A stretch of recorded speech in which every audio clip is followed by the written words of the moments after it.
And I actually stopped doing videos. I was doing two today. I said, I'm just, that's all I'm going to do. And I'm like, well, wait a minute. There was a pretty good zero hedge article I really did want to talk about. Student loans, default. Yeah, I can't pass that opportunity up. Zero hedge. The crisis has become pandemic. System to collect defaulted student loans is no longer functioning. What? What is this? There's 1.4 trillion in student loans out there now. Quite a number of them are completely defaulted on from long ago. The system to collect defaulted student loans is no longer functioning? What is this? The system used by the Department of Education to collect on defaulted student loans came to a standstill in the last month, leaving an estimated 91,000 accounts in limbo when the agency ordered debt collectors under contract to stop making collections on accounts. What? As consumerist Ashley Kaler reports, consumers who expected their student loan payments to be deducted from their bank accounts this month have reportedly found the funds untouched, and their calls to the companies unanswered, thanks to a Department of Education's order prohibiting the debt collection companies from working on default accounts in response to two lawsuits against the agency.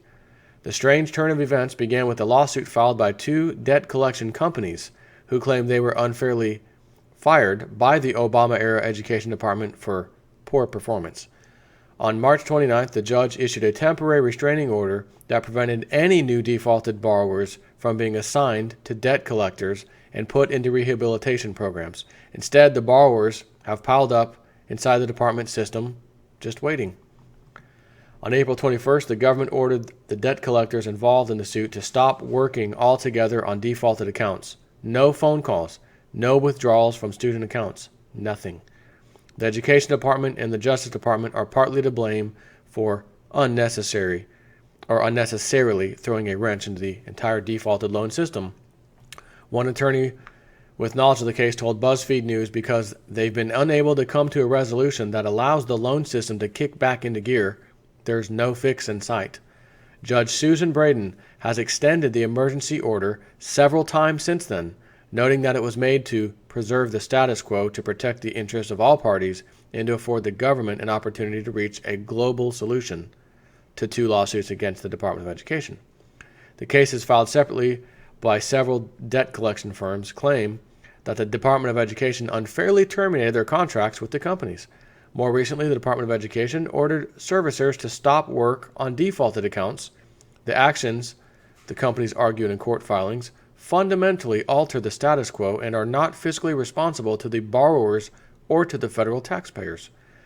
Thus, the well-known documented student loan crisis will become a pandemic, not because this court ordered that result, but because the Department of Education thinks that is what the court expects, the companies argue. This week, the Department of Education submitted a court filing detailing how the judge's order and its subsequent suspension of collection activities has affected consumers. Career Education Review reports. That's what they reported. The department claims that the action has effectively shut down the government's defaulted student loan collection program, with an estimated 91,000 borrowers now stuck in limbo because their accounts weren't assigned to a debt collector in April. Additionally, the department argues that by not assigning borrowers to collectors, tens of thousands of borrowers have been prevented from gaining access to rehabilitation programs and other benefits.